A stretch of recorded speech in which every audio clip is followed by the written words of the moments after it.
Thailand ও কম্বোডিয়ার সীমান্তবর্তী অঞ্চল নিয়ে নতুন করে দেখা দিয়েছে উত্তেজনা। রবিবার ত্রাত প্রদেশের সীমান্ত এলাকায় ব্যাপক সামরিক অভিযান শুরু করেছে থাই বাহিনী।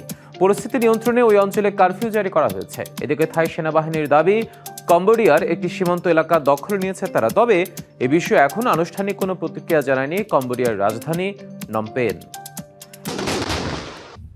1907 সালে ফরাসি ঔপনিবেশিকরা প্রিয়া বিহার মন্দির সংলগ্ন প্রায় 800 কিলোমিটার এলাকা কম্বোডিয়ার মানচিত্রে অন্তর্ভুক্ত করে। এই সীমান্ত রেখা নিয়ে গত 1 দশক ধরে থাইল্যান্ডের সঙ্গে বিরোধ চলছে। চলতি বছরে দুদেশের মধ্যে একাধিক দফা সংঘর্ষও ঘটেছে।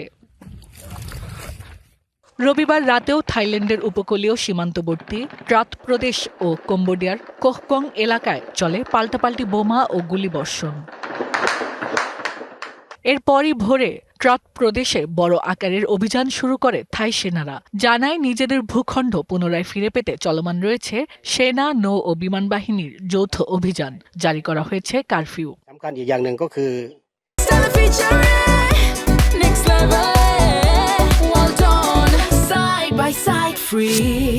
এদিন একই সাথে থাইল্যান্ডের লক্ষ্যবস্তুতে পরিণত হয়েছে কম্বোডিয়ার দক্ষিণাঞ্চলীয় বায়েন্তে মিয়াঞ্চে প্রদেশ সহ কয়েকটি এলাকা। এরই মধ্যে কম্বোডিয়ার পুরসাদ থামার দা এলাকা পুরোপুরি নিয়ন্ত্রণে নেয়ার দাবি জানিয়েছে থাই সামরিক বাহিনী। যদিও এ বিষয়ে এখন পর্যন্ত কোনো মন্তব্য করেনি নমপেন। তবে কম্বোডিয়ার সোশ্যাল মিডিয়াগুলো বলছে, ভোরে পুরসাদ থামার দা এলাকায় গোলাগুলির খবর পাওয়া গেছে। এদিকে সহিংসতার জেরে থাইল্যান্ডের সঙ্গে সব সীমান্ত ক্রসিং অনির্দিষ্টকালের জন্য বন্ধ করে দিয়েছে কম্বোডিয়া। যদিও 2 দিন আগে উভয় দেশ নতুন যুদ্ধবিরতিতে সম্মত হয়েছে, এমন ঘোষণা আসে মার্কিন প্রেসিডেন্ট ডোনাল্ড ট্রাম্পের পক্ষ থেকে, যা সরাসরি নাকচ করে দিয়েছে থাই প্রধানমন্ত্রী।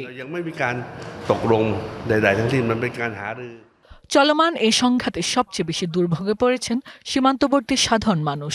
ঘরবাড়ি ছেড়ে বাস্তুচ্যুত হচ্ছেন হাজারো পরিবার। Hasna Akter, DBC news desk.